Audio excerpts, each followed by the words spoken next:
अस्सलाम वालेकुम गाइस। तो आज के लेक्चर में हम देखेंगे pointers to constant. In short अगर हम कहें तो कांस्टेंट पॉइंटर्स क्या होते हैं, ठीक है। तो चलिए सबसे पहले इसके कॉन्सेप्ट को अंडरस्टैंड करते हैं।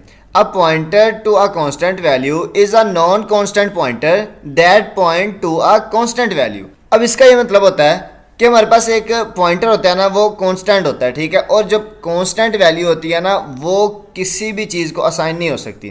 लेट्स सपोज हमने क्या किया, हमने एक कांस्टेंट वेरिएबल बनाया, ठीक है। अब हम किसी भी दूसरी चीज़ को उसके अंदर स्टोर नहीं कर सकते।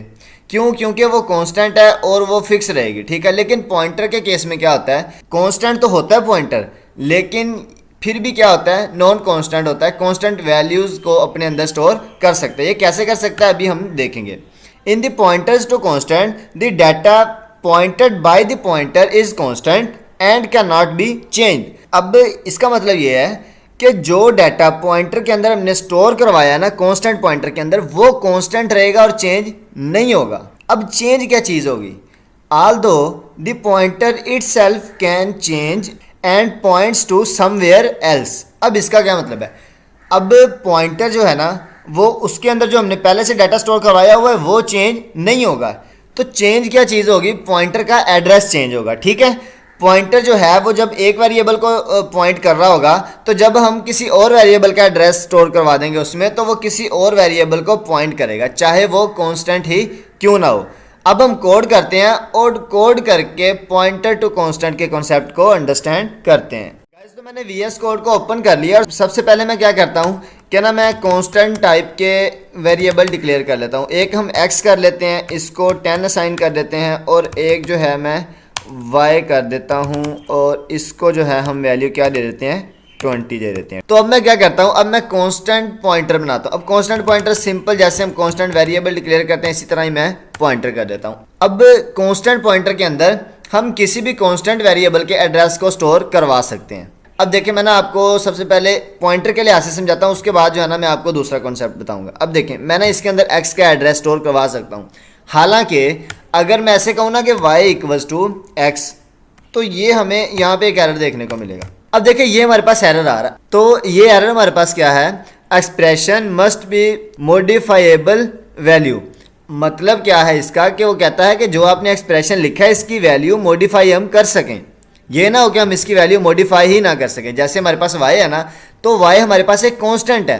कांस्टेंट के अंदर हम कोई चीज़ स्टोर नहीं करवा सकते। लेकिन पॉइंटर के केस में क्या होता है, जो कांस्टेंट पॉइंटर होता है वो कांस्टेंट वेरिएबल्स को या दूसरे वेरिएबल्स को भी अपने अंदर स्टोर करवा सकते हैं। उसका एड्रेस हम स्टोर कर सकते हैं और उसको हम अपडेट भी कर सकते हैं। अब देखिए, मैं ना इसको प्रिंट करवाता हूँ सबसे पहले पॉइंटर को, और जो है ना मैं आपको दूसरा भी कॉन्सेप्ट एक समझाता हूँ। ये छोटा सा कॉन्सेप्ट है ना, लेकिन ये इम्पोर्टेंट बहुत ज़्यादा है, ठीक है, जो आपके पेपर के पॉइंट ऑफ व्यू से। और ये जो ऐसा कॉन्सेप्ट है जिससे ना कन्फ्यूजन होती है आपको कि पॉइंटर टू कांस्टेंट हम किसको कहते हैं। अब देखिए, यहाँ पर जब मैंने कांस्टेंट पॉइंटर के अंदर एक वेरिएबल का एड्रेस स्टोर करवाया, तो वो स्टोर हो गया। तो अगर मैं इसकी वैल्यू अपडेट कर देता हूँ, देखें मैं क्या करता हूँ, यहाँ पे मैं एक यहाँ पे और लगाता हूँ, और मैं ना पॉइंटर की वैल्यू अपडेट कर देता हूँ। मतलब क्या है कि पॉइंटर के अंदर अब मैं क्या स्टोर करवा देता हूँ, y की वैल्यू स्टोर करवा देता हूँ। मतलब y का एड्रेस स्टोर करवा देता हूँ, ठीक है। तो अब जो है ना, और यहाँ पे जो है हमें एक एरर मिल रहा है देखने को, तो यहाँ पे हम इसको ख़त्म कर देते हैं। तो अब जो है ना मैं प्रोग्राम को दोबारा से रन करता हूँ। अब देखें, यहाँ पे हमारे पास जो है ना 10 और 20 प्रिंट हो गया, ठीक है। अब क्वेश्चन ये पैदा होता है आया कि ये जो हमने पॉइंटर सी आउट करवाया है, अब मेन जो बात है ना, मेन बात मैं स्लाइड की तरफ आपको लेके जाता हूँ, फिर इधर लेके आता हूँ दोबारा से, वहाँ से आपको कॉन्सेप्ट समझाता हूँ दोबारा से।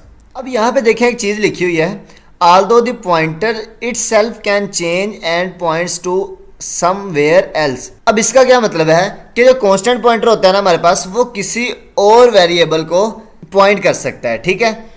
अब देखिए, हमें प्रोग्राम में कैसे पता चलेगा कि किसी और वेरिएबल को पॉइंट कर रहा है या नहीं। तो हम जाते हैं दोबारा से VS कोड। अब देखिए, यहाँ पे मैं क्या करता हूँ, यहाँ पे ना मैं Ctrl+C करता हूँ और इसको दोबारा से प्रिंट करवाता हूँ, ठीक है। और यहाँ पे मैं ना ख़त्म कर देता हूँ स्टैरिक, इसको मतलब कि मैं डी रेफरेंस कर देता हूँ। अब जो है ना इसका एड्रेस प्रिंट होगा, इसकी वैल्यू नहीं प्रिंट होगी बल्कि इसका एड्रेस प्रिंट होगा, और मैं प्रोग्राम को रन करता हूँ।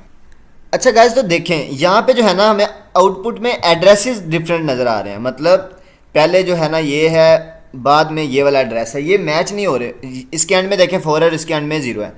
अब देखें यहाँ पे हुआ क्या है, पॉइंटर जो है ना उसने अपने अंदर वैल्यू स्टोर नहीं करवाई, बल्कि पॉइंटर क्या कर रहा है, डिफरेंट वेरिएबल को पॉइंट कर रहा है, उनके एड्रेसेस की वैल्यू को पॉइंट कर रहा है, ना कि अपने अंदर ही वैल्यू स्टोर करवा रहा है। अगर तो ये पॉइंटर अपने अंदर वैल्यू स्टोर करवा रहा होता ना, तो फिर क्या होना था कि ये वाले जो एड्रेसेस है ना इसका सेम होना था।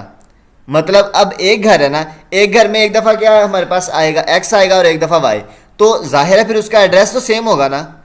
लेकिन यहाँ पे सीन ये नहीं है, यहाँ पे ये है कि पॉइंटर क्या करता है, पहले एक्स के घर में जाता है, उसकी वैल्यू असाइन कर लेता है, उसके बाद क्या करता है हमारे पास वाई के घर में जाता है, उसकी वैल्यू असाइन कर लेता है। हमें ये कैसे पता चला कि जब हमने इनके एड्रेसेस को प्रिंट करवाया तो हमें पता चला कि इसके एड्रेसेस जो हैं वो डिफरेंट हैं, इसलिए ये क्या कर रहा है, कांस्टेंट वेरिएबल को पॉइंट कर रहा है। तो गाइज ये आज का छोटा सा कॉन्सेप्ट था, उम्मीद है कि आपको समझ आ गया होगा। अगर फिर भी आपको समझ नहीं आया तो आप कमेंट में पूछ सकते हैं, हमारा व्हाट्सएप ग्रुप ज्वाइन कर सकते हैं। अगर आप हमारे चैनल पर नए हैं तो चैनल को सब्सक्राइब कर दें, और अगर आपको वीडियो अच्छी लगी है तो वीडियो को लाइक कर दें और दोस्तों के साथ शेयर कर दें। तब तक के लिए अल्लाह हाफिज़, मिलते हैं नेक्स्ट लेक्चर में।